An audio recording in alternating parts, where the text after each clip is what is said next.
سانحہ ساہیوال کی تحقیقاتی ٹیم نے اپنی دوسری رپورٹ میں بھی ذیشان کو دہشت گرد قرار دے دیا۔ سانحہ ساہیوال کی تحقیقات کے لیے تشکیل دی جانے والی جوائنٹ انویسٹیگیشن ٹیم کی دوسری رپورٹ میں بھی ذیشان کو دہشت گرد ہی قرار دے دیا گیا۔ تفصیلات کے مطابق جے آئی ٹی کی دوسری رپورٹ تیاری کے آخری مراحل میں ہے اور یہ رپورٹ ایڈیشنل آئی جی اعجاز شاہ کی سربراہی میں تیار کی جا رہی ہے۔ رپورٹ میں اعتراف کیا گیا کہ سی ٹی ڈی اہلکاروں کی فائرنگ سے خلیل، اس کی بیوی اور 13 سالہ بیٹی اریبہ کا قتل غلطی سے ہوا۔ البتہ ذیشان کو جے آئی ٹی کی دوسری رپورٹ میں بھی دہشت گرد ہی قرار دیا گیا۔ جے آئی ٹی نے اپنی رپورٹ میں کہا کہ ذیشان کے دہشت گردوں سے تعلقات سے متعلق جے آئی ٹی نے مزید شواہد اکٹھے کر لیے ہیں۔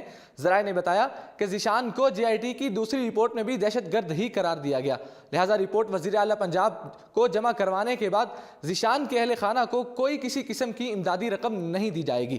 یاد رہے کہ ذیشان کی والدہ نے بارہا اپنے بیٹے کے دہشت گرد ہونے کا الزام مسترد کیا تھا اور حکومت سے اپیل کی تھی کہ ذیشان کو دہشت گرد قرار نہ دیا جائے کیونکہ اس کی ایک چھوٹی بچی ہے۔ ذیشان کو دہشت گرد قرار دینے سے اس کے مستقبل پر منفی اثر پڑ سکتا ہے۔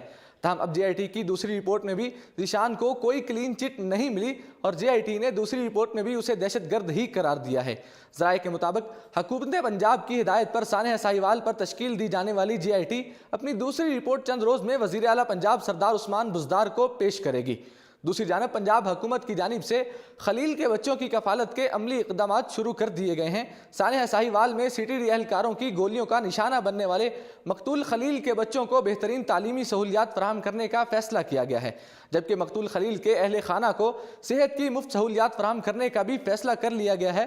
سانحہ ساہیوال کے مقتول خلیل کے متاثرہ خاندان کے دیگر مسائل حل کرنے کے لیے بھی حکومت اپنا تعاون جاری رکھے ہوئے ہے۔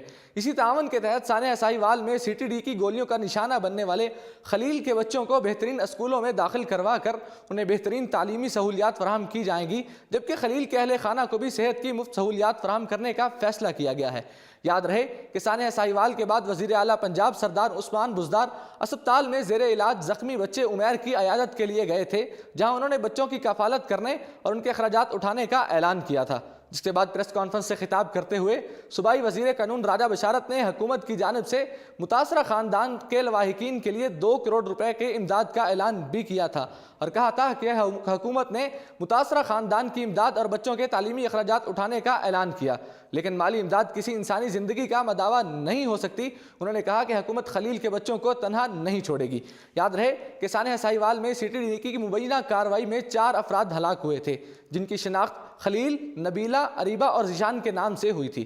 فائرنگ کے دوران ایک بچہ گولی لگنے اور ایک بچی شیشے لگنے سے زخمی بھی ہوئے۔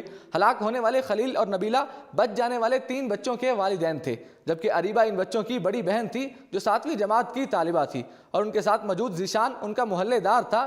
ذیشان بطور ڈرائیور خلیل کے خاندان کے ساتھ گیا تھا، جسے سی ٹی ڈی نے دہشت گرد قرار دے رکھا ہے۔